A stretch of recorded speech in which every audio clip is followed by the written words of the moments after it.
गुजरात से crime reporter Kashi Chaudhary के मुताबिक गुजरात पुलिस थाना कुंजा ने मोटरसाइकिल चोरी की वारदातों में मुलविस 2 रुकनी गैंग को गिरफ्तार कर लिया।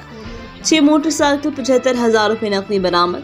District police officer Gujrat Ahmad Nawaz Shah ने थाना कुंजा के इलाके में होने वाली मोटरसाइकिल चोरी की वारदातों की रोकथाम, चोरी में मुलविस मुलजिमान की गिरफ्तारी के लिए एसएचओ थाना कुंजा शफकत महमूद एएसआई जब्बार अहमद को खसूसी टास्क दे रखा था, जिन्होंने शब रोज मेहनत जदीद टेक्नोलॉजी की मदद से मोटरसाइकिल चोरी करने वाले 2 रुकनी रजाका गैंग को ट्रेस करके 2 मुलजिमान को गिरफ्तार किया। गिरफ्तार मुलजिमान में अब्दुल रज़ाक सिकना कुंजा, कामरान जुल्फिकार सिकना कुंजा शामिल, जिनसे मुख्तलिफ ब्रांड के 6 मोटरसाइकिल 75,000 रुपये नकदी बरामद। मुलजिमान से मजीद इंटेरोगेशन जारी है।